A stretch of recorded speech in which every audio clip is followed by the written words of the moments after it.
Hello students, this is the chapter 3 from economics, money and credit for 10th class। सबसे पहले money क्या है और मनी की क्या इम्पोर्टेंस है ना। तो सबसे पहले हम करेंगे money is use in our daily life, यानी मनी जो है हमारे डेली लाइफ में काम आने वाली चीज़ है। The goods are brought and sold through money, यानी वस्तुओं और कोई भी सामान का लेन देन है हम पैसे के द्वारा या मनी के माध्यम से ही करते हैं। When both parties agreed to sell and buy each other commodities, this is called the double coincidence of want, यानी वह स्थिति जब वे एक पार्टी दूसरी पार्टी आपस में एक दूसरे की जो वस्तुएं खरीदने और बेचने के लिए तैयार हो, यानी एक खरीदने के लिए और दूसरा बेचने के लिए तैयार हो, ऐसी स्थिति को हम कहते हैं डबल कोइंसिडेंस ऑफ वांट, यानी दोनों तरफ की जो वांट्स हैं वो इक्वल हैं। इन द बार्टर सिस्टम, सबसे पहले जो सिस्टम हुआ था मनी और क्रेडिट में, barter system. In the barter systems good are exchange without the use of the money, यानी इन बार्टर सिस्टम में क्या होता था, गुड्स एक्सचेंज किए जाते थे बिना किसी पैसे के लेन देन के। Money act as in the intermediate in the exchange of the process, जो मनी है वो किसके काम आता है, इंटरमीडिएट यानी माध्यम बनता है किसके, वस्तुओं के आदान प्रदान के लिए। That is why it is called a medium of exchange, इसीलिए इसको क्या कहता है, कहा जाता है मीडियम ऑफ एक्सचेंज की। मैंने आपको अभी परिभाषा बताई कि जब money is act as an the money is act as an intermediate in the exchange process, that is why called medium of exchange. It is used for the sale and purchase goods and services, इसको बेचने के और ख़रीदने के काम में लिया जाता है पैसे को। Money has solve the problems of double को इंसिडेंस ऑफ वांट, और मनी एक दूसरी जो समस्या है वो है बार्टर सिस्टम की, वो डबल को इंसिडेंस वो भी ख़त्म करती है, क्योंकि ज़रूरी नहीं है कि आपको अगर किसी चीज़ की ज़रूरत है दूसरे व्यक्ति को भी दूसरी चीज़ की आवश्यकता उसी वक्त होगी। तो इसमें क्या है कि आप अपनी आवश्यकता की पूर्ति जो है मनी के माध्यम से कर सकते हो, और आपको ज़रूरी नहीं है कि दूसरा यानी ख़रीदार मिले और आप बेचना चाहते हो तो या वो बेचना चाहता है तो आप ख़रीदार, दोनों एक साथ ज़रूरी नहीं है। Money has many modern forms in which currency, paper notes, coins are the main, यानी आज जो मॉडर्न मनी का जो मॉडर्न फॉर्म है उसमें कौन कौन सी चीज़ें हैं, करेंसी, पेपर नोट्स और कॉइन्स इसमें शामिल किए जाते हैं। In India the reserve bank of the India issue currency notes on the behalf of the central government, Bharat में जो है रिज़र्व बैंक को ये अधिकार है कि वो करेंसी नोट है वो इशू कर सकता है, इसकी गारंटी पे, सेंट्रल गवर्नमेंट की गारंटी के ऊपर। Banking get money, banks get money from those peoples who have surplus money, bank क्या करते हैं, उनसे पैसा लेते हैं जिनके पास अतिरिक्त पैसा है, by opening their account in the bank and paying them interest on the deposit. Bank का काम क्या होता है कि जिस भी व्यक्ति के पास सरप्लस पैसा है यानी एक्स्ट्रा पैसा है, वो अपना अकाउंट खोल के बैंक में जमा कर सकता है, और उस जमा पैसे के ऊपर जो बैंक है उसको इंटरेस्ट देती है यानी ब्याज देती है। उसके बाद आता है कि ए चेक, चेक क्या होता है, a cheque is a paper ordering the bank to pay specific amount from the person's account to the person in those name of the cheque has been issued. Cheque क्या है, bank को order देता है कि जितनी भी amount, specific amount जो दिया हुआ है पर्सन ने के अकाउंट में से, जिस को भी वो चेक दिया जाता है उसको उतना पैसा वो दे, है ना। In which name of the cheque has been issue, जिसके नाम वो चेक इशू किया गया है उसको उसके खाते में से, जिसने वो चेक दिया है उसके खाते में से उसको उतना पैसा ट्रांसफ़र किया जाए या उसको उसको इतना पैसा दे दिया जाए। Banks use the major portion of the deposit to extend loan, और क्या है कि जो है बैंक क्या करते हैं, जो पैसा उनके पास जो जमा होता है उसको जो है लोन के रूप में देता है, यानी उधार देता है उनको जिनको उसकी आवश्यकता होती है, और cheque is considered as the money of the modern currency, और जो चेक है वो मॉडर्न जो है करेंसी है उसमें शामिल किया जाता है। अब है the different between the charges from the borrower and that is paid to the depositor is the main source of the income.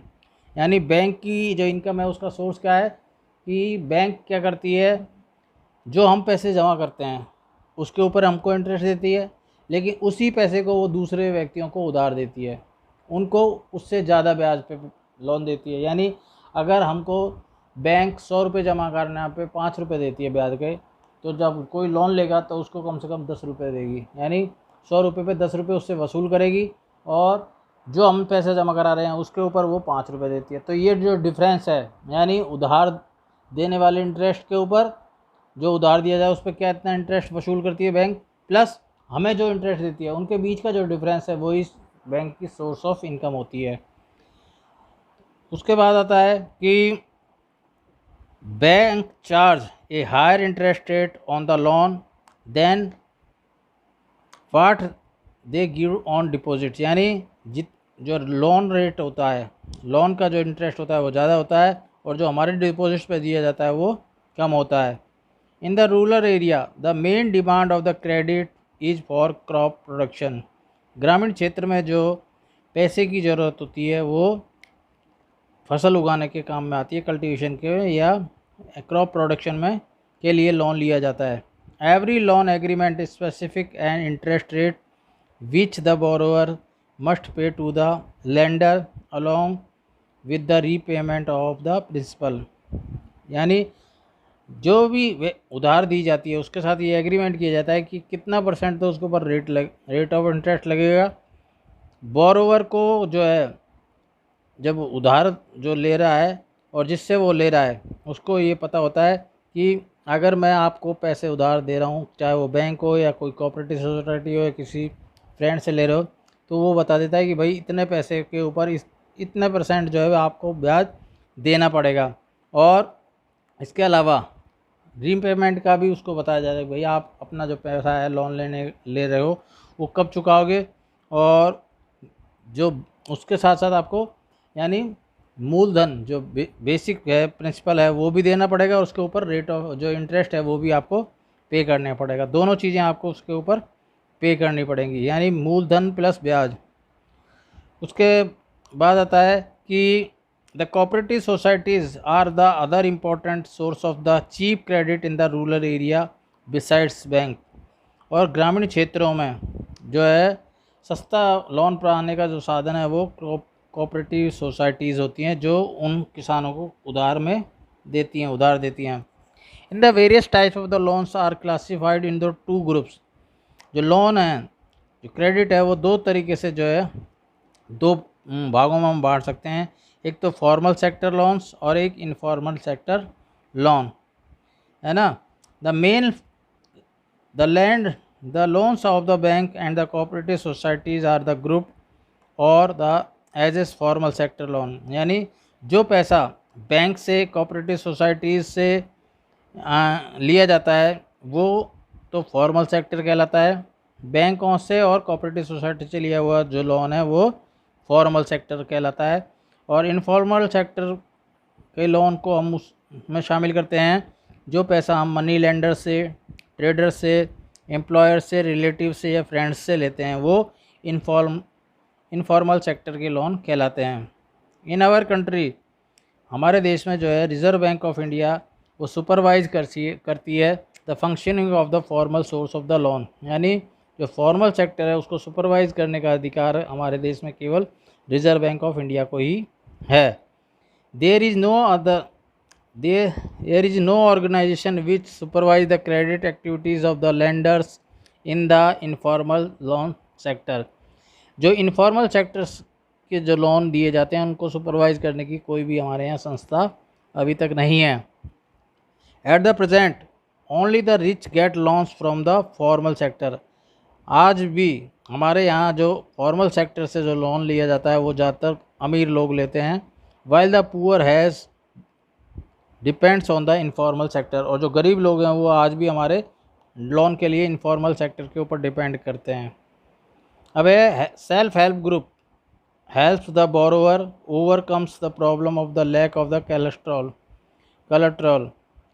एक सेल्फ हेल्प ग्रुप है यानी स्वयं सहायता समूह जो उधार देती है, उसके सामने जो समस्या आती है उसमें क्या है कि उसमें आपको किसी भी चीज़ की गिरवी रखने की, कोलेस्ट्रॉल का मतलब है ग्रहण रखना, या किसी चीज़ को आपको ऐसे गारंटी के रूप में रखना, उसको बोलते हैं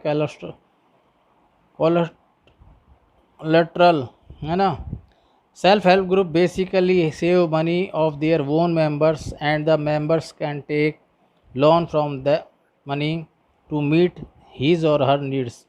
सेल्फ हेल्प ग्रुप में क्या होता है, उसमें कई सारे जो है मेंबर्स होते हैं, है ना। वो मेंबर अपनी बचत में से जो है पैसे इकट्ठा करते हैं, और उससे उन्हीं मेंबर्स में जिन्होंने वो सारी हेल्प सेल्फ ग्रुप बना रखा है, सेल्फ ग्रुप बना रखा है, वो क्या करते हैं, दूसरे व्यक्ति को जिसको पैसे की आवश्यकता होती है उसको लोन देते हैं और उसके ऊपर ब्याज लेते हैं, और आपस में जो उनकी इनकम होती है यानी उस ब्याज से जो भी फ़ायदा होता है वो सारे मेंबर आपस में एक दूसरे को बांट लेते हैं।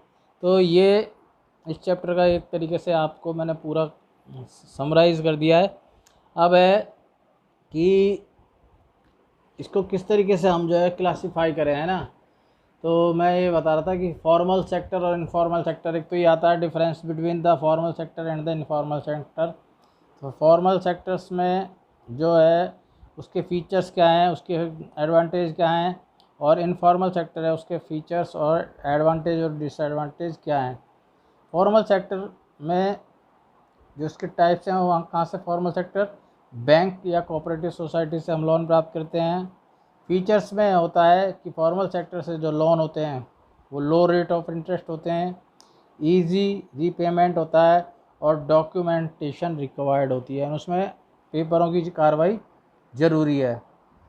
उसके बाद है इनफॉर्मल सेक्टर, ये क्या है, इसमें high rate of interest charge किया जाता है, रीपेमेंट इज़ नॉट ईजी, इसमें जो है वापस पैसा देना आसान नहीं होता, और नो डॉक्यूमेंटेशन, इसमें किसी तरह के भी डॉक्यूमेंट्स की आवश्यकता नहीं पड़ती।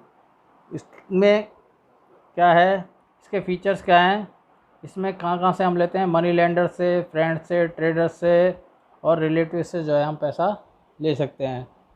उसके बाद आता है कि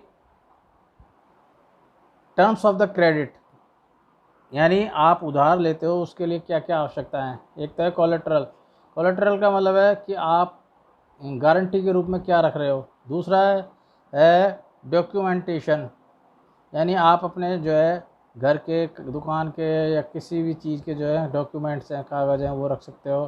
टेन्योर, मोड ऑफ रीपेमेंट, यानी आप किस तरीके से पेमेंट दे रहे हो, यानी 1 साल में, 2 साल में, 5 साल में आपकी क्या तरीका है पैसा वापस करने का। ऑफ है रेट ऑफ इंटरेस्ट, इसमें जो रेट ऑफ इंटरेस्ट है वो तय की जाती है टर्म्स क्रेडिट में, कि भाई इतने % पे आपको ब्याज लगेगा, इतना % आपको देना पड़ेगा। अब है सेल्फ हेल्प ग्रुप्स में क्या होते हैं, एक तो है इनकी फंक्शनिंग, कि सेल्फ हेल्प ग्रुप अपना फंक्शनिंग कैसे करते हैं। सबसे पहले 15 से 20 मेंबर इसमें इसके सदस्य होते हैं कम से कम, और neighbours who meet the save regularly, इसमें कौन से होते हैं, जो अड़ोसी पड़ोसी होते हैं जो अपनी बचत करते हैं। सेविंग ₹25 to 100 वेरीज पर मेंबर, यानी 100 से लेके 25 रुपये से लेके 100 रुपये तक जो है उसके मेंबर्स अपना कंट्रीब्यूशन देते हैं। और grants small incentives of the member, यानी छोटे छोटे जो है स्मॉल जो लोन्स हैं वो अपने मेंबरों को एक ग्रांट दे, मतलब परमिट करते हैं कि भाई उनको जिनको भी आवश्यकता होती है तो एक साथ उसको उतना पैसा दे देते हैं। और does not ask for the cholesterol, और उनसे किसी भी प्रकार के जो गारंटी की डिमांड नहीं करते, क्योंकि सभी मेंबर एक दूसरे से जुड़े होते हैं।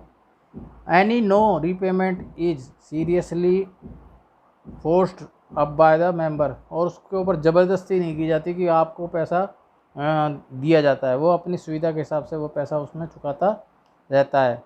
कि अब सेल्फ हेल्प ग्रुप के ऑब्जेक्टिव्स क्या हैं, to create the sensitive form of addressing needs of the people, इसमें यह है कि व्यक्ति की आवश्यकता के हिसाब से, उसकी ज़रूरत के हिसाब से उसको पैसा दिया जाता है। देख लेते हैं कि भाई किसको वास्तव में ज़रूरत है, किसके यहाँ कुछ प्रोग्राम है, शादी ब्याह है या कोई आ रही बीमारी है, इस तरीके की चीज़ें उसमें देख ली जाती हैं। दूसरा, to enhance the participation, to include the saving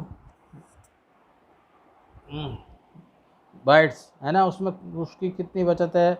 indicate the saving habits of the community, उससे जो है समाज में बचत की आदत डाल दी जाती है। और उसके एडवांटेज क्या हैं, इससे एडवांटेज हैं कि enable ownership of the assets, help in the capable building, develop self confidence and the self system, promotes mutual help, encourage resource pooling, provide channel for the launching। ये सारी चीज़ें इसमें शामिल की जाती है। तो ये टॉपिक आज यहीं ख़त्म होता है। That's all.